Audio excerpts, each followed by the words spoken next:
Voltando. Então, falando sobre a forma de Estado, o Brasil adota uma federação, como nós vimos no artigo 1º, a República Federativa do Brasil, né? Então, é uma federação que é formada pela união indissolúvel dos membros. Quais seriam esses membros, né? Estados, União, Estados, o Distrito Federal e os municípios. Todos esses entes, pessoas jurídicas de direito público, que estão dotados de autonomia política e que possuem competências próprias que são discriminadas diretamente no texto constitucional. A Federação Brasileira é composta pelos entes já descritos aqui, que estão lá no artigo 18 da Constituição e também no artigo 1º.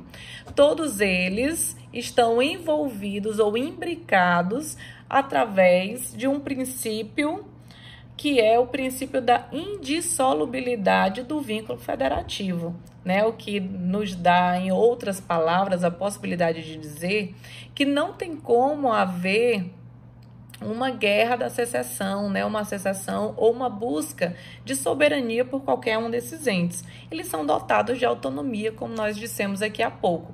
E aí, essa autonomia abrange a auto-organização, a competência legislativa e administrativa, a autonomia financeira e ainda podemos dizer que essa forma de governo que escolhemos, que foi através desse pacto federativo formado, vai dizer que não é possível, né, como nós vimos no artigo 60, parágrafo 4º, inciso 1º, que não é possível nem mesmo a deliberação para a sua retirada, ou tendente a abolir, conforme diz o texto constitucional, né? Então, é cláusula pétrea que não pode ser nem mesmo objeto de deliberação no Congresso Nacional.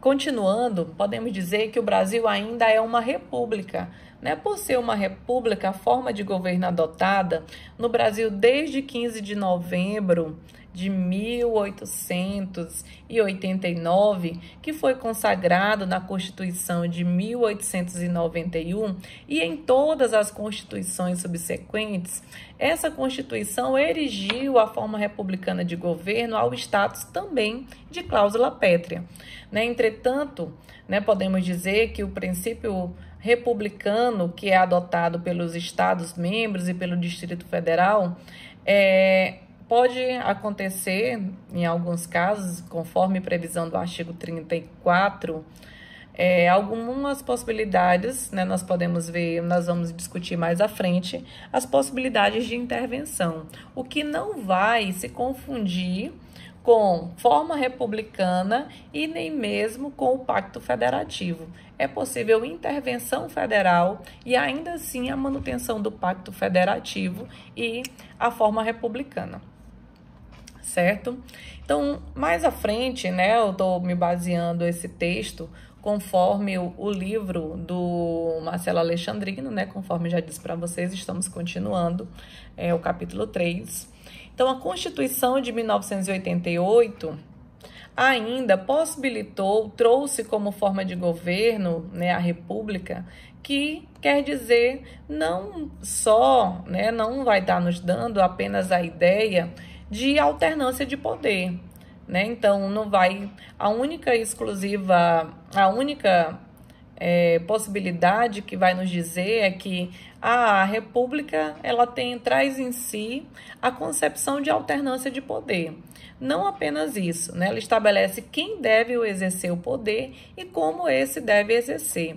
Como a coisa pública ela vai ser tratada e ainda, né, mais do que isso, o princípio democrático que irremediavelmente está vinculada à ideia da república, o princípio democrático e ainda o princípio da igualdade, né? Então, não apenas a alternância de poder entre os seus cidadãos, né? Todos temos a possibilidade de ascender ao poder, né? Estamos no princípio democrático, todos nós temos possibilidade e mais ainda, além disso, a nossa alternância de poder garantida por esse princípio, né? Ninguém vai estar no governo para sempre, é sempre consultada a população sobre a possibilidade dessa alternância, ou melhor, sobre a possibilidade não, sobre a manutenção daquele que está no poder durante o período permitido, né? Nós sabemos que é possível uma reeleição para o cargo de presidente, e ainda vai nos dizer que o princípio da igualdade, né? Todos nós somos tratados de maneira igual e temos as mesmas possibilidades de ascendermos ao poder. Então, em suma, em resumo, a República é a forma de governo fundada na igualdade jurídica das pessoas, em que os detentores do poder político exercem no caráter eletivo, representativo, transitório e com responsabilidade. Ok?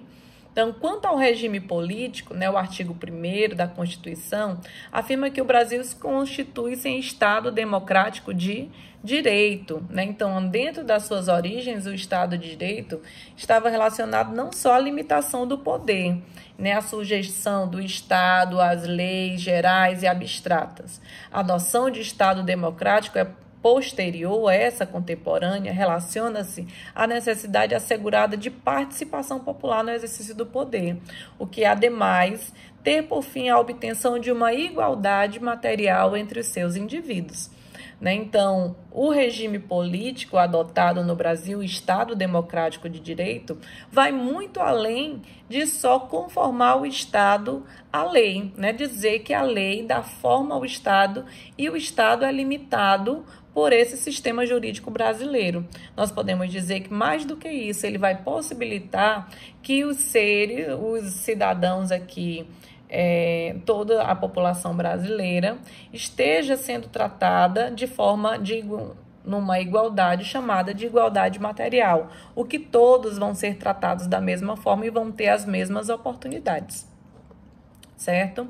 Então, atualmente, essa concepção de Estado de Direito ela é indissociável do conceito de Estado democrático, né? Os dois conceitos ali estão bem próximos, o que faz com que a expressão Estado Democrático de Direito traduza a ideia de que é um Estado em que todas as pessoas e todos os poderes estão sujeitos ao império da lei e do direito, certo? E no qual os poderes sejam exercidos e representados do povo, exercidos pelos representantes do povo, visando assegurar a todos uma igualdade material, certo? Então, esse princípio, reforçando a ideia do princípio democrático, que está também no parágrafo único do artigo 1º, que ele vai dizer que todo o poder emana do povo, em que o exerce por meio dos seus representantes eleitos ou diretamente nos termos dessa Constituição, reforça, como eu disse, a ideia do princípio democrático adotado no Brasil e vem dizer quem vai exercer o poder e a forma desse exercício, que é através dos nossos representantes, né? Uma representação indireta, como já comentamos nas últimas aulas. Então, a democracia, né, na célebre frase de Lincoln, é o governo do povo, pelo povo e para o povo. Tradicionalmente, identificam-se como os elementos essenciais do regime democrático, quais sejam o princípio da maioria, o princípio da liberdade e o princípio da igualdade. Então, maioria e liberdade e igualdade fazem parte da ideia do sistema democrático que foi o sistema adotado pelo Brasil. Então, essa representação que nós temos, que é a representação indireta, que já mencionamos, que é através do plebiscito, do referendo e da iniciativa popular, nos fazem, ou melhor, semi-indireta, né? Nós temos a direta, que elegendo, através a representação direta do plebiscito, referendo e da iniciativa popular, estamos atuando diretamente nas decisões do nosso país, ou a indireta, que é elegendo os nossos representantes para que nas casas competentes, né, seja no poder executivo, seja no poder legislativo, eles venham estar representando aquilo que o o povo almeja, né? Aquilo que a população está almejando que seja representado, que seja falado por eles lá, né, nas suas respectivas casas.